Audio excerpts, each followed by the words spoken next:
presented by Ma Durga Music. बोला बोला बीना वाली मैया की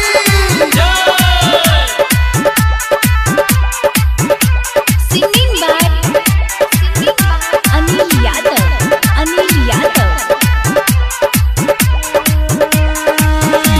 बनाबे पंडाल डीजे वाला देबो 500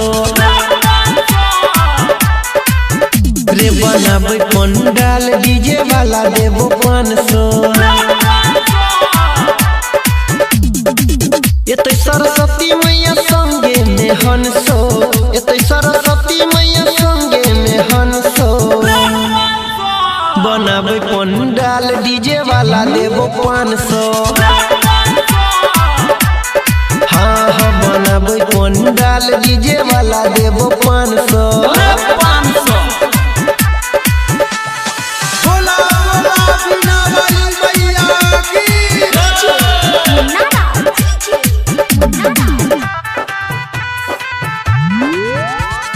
खिड़की बाजार मधुबनी।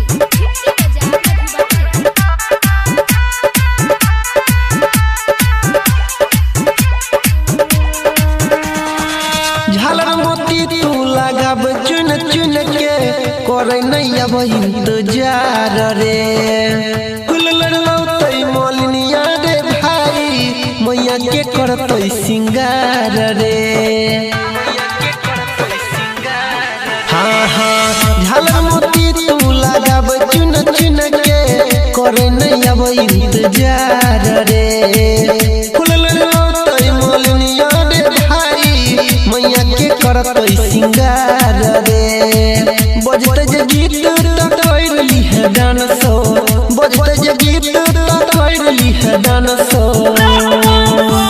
बनाबे पंडाल डीजे वाला देबो 500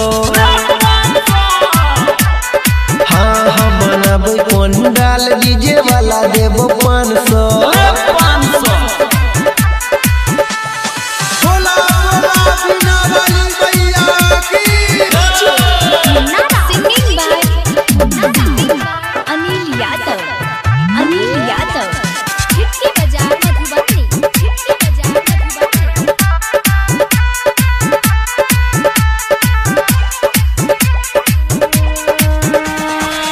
मैया के महिमा छै बड़ा महान रे जाने छै पूरा जहान रे